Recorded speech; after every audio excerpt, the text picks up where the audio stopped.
আমি আমাদের সর্বস্তরের জনতাকে জানিয়ে দিতে চাই, এই বাংলাদেশের পরিবর্তন কোন একক কোন দলের কারণে আসে নাই। খুব ভালো করে শুনে রাখো, তিলে তিলে মানুষের মধ্যে ক্ষোভ তৈরি হয়েছে।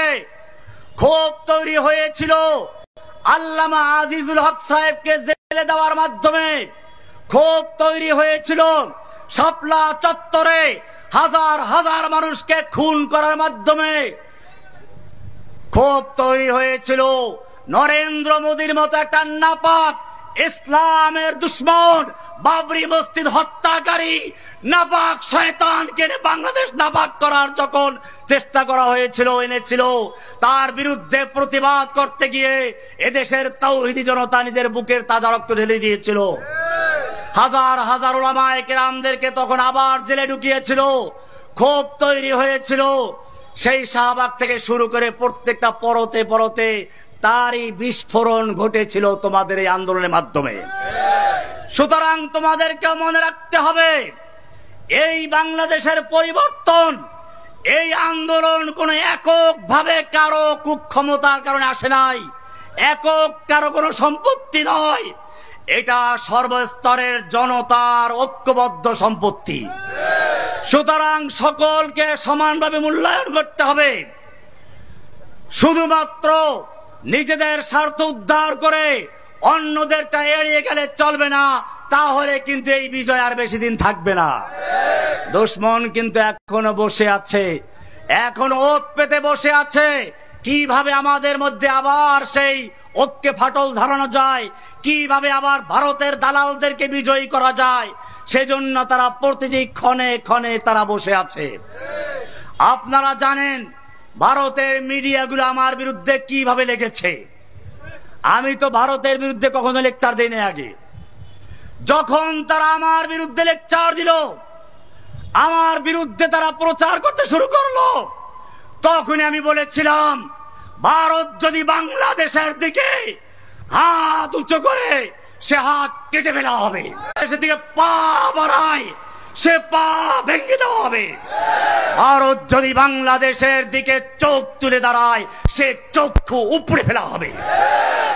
আমি বলেছিলাম ভারত যদি বাংলাদেশকে দখল করতে চায় তাহলে চীন সেদিন কি করবে, চিকেন নেক বন্ধ করে দিয়ে ভারতের 7 সিস্টারকে স্বাধীনতা করে দেবে ইনশাআল্লাহ।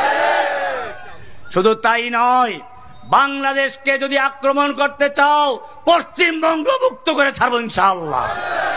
শুধু এ পর্যন্তই নয়, আমি বলেছিলাম শিখদেরকে বলেছি এখনই সুযোগ আছে, নরেন্দ্র মোদীর কবর দেওয়ার জন্য তোমরা তোমাদের স্বাধীনতা ঘোষণা করে দাও। কাশ্মীরি মুসলমানদের সম্পর্কে বলেছিলাম পাকিস্তান এবং আফগানিস্তানে মুসলমান তোমরা ভাই ভাই যুদ্ধ করো না, তোমাদের যদি যুদ্ধ করার ক্ষমতা থাকে তাহলে ল্যাংটি মুসল হিন্দুদের বিরুদ্ধে যুদ্ধ করে কাশ্মীরি ভাইদের পাশে দাঁড়াও।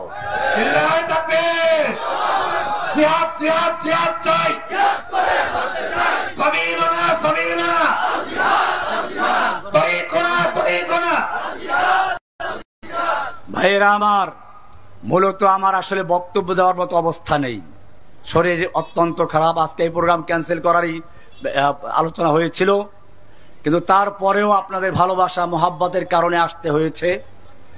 আমি দোয়া চাই, আমাকে জেলখানায় নির্জনবাসে রাখা হতো, কারাগারে নির্জনবাস আর একটা কারাগার, বিভিন্নভাবে উপহাস করা হতো।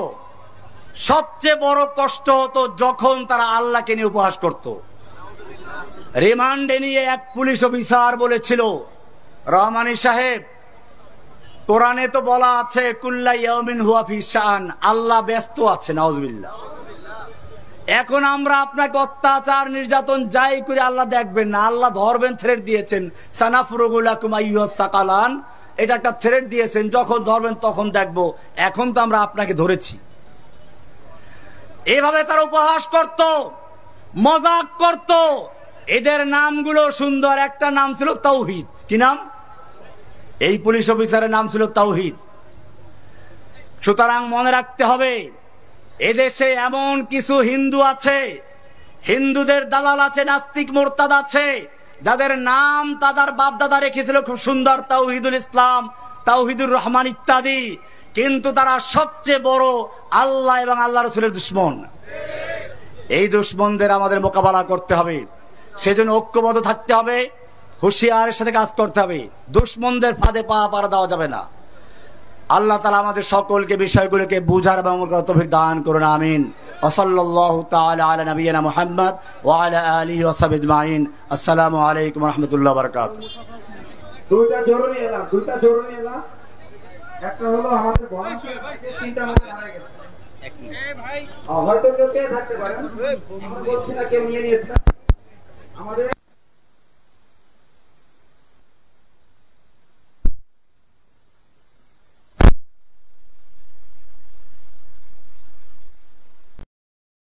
আওতায় আসতে হবে এবং আপনার সওয়াব দিতে হবে অথবা তার গুনাহ নিয়ে যেতে হবে।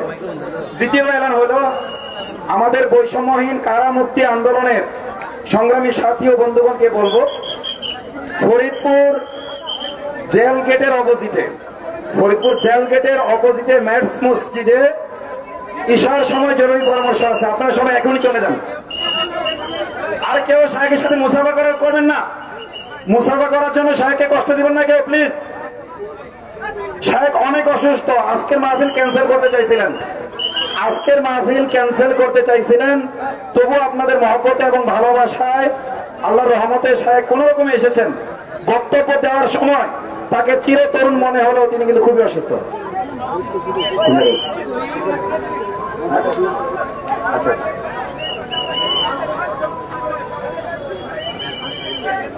আর যশোর থেকে আমাদের যে ভাইরা আছে জলদি মাইক্রো রেডি করুন, যশোরের ভাইরা মাইক্রো রেডি করুন। আমির ভাই ড্রাইভার যেখানে আছে ডেকে মাইক্রো রেডি করুন। জরুরি একটি দাওয়াত শুনি। মধুখালী থানা, ফরিদপুর জেলার মধুখালী থানায় এই সেপ্টেম্বরের 28 তারিখ মাহমুদ হাসান গুরবী সাহেব এবং ইসমাইল সাহেব আসবেন। এই সেপ্টেম্বর মাসের 28 তারিখ মধুখালী থানায় বাগাট এলাকার রায়জাদাপুর গ্রামে মাহমুদ হাসান গুরবী সাহেব এবং ইসমাইল সাহেব আসবেন। আপনাদের সবার দাওয়াত। ভলেন্টিয়ার ভাইরা, স্বেচ্ছাসেবক ভাইরা, আপনারা সবাই স্টেজের কাছে এসে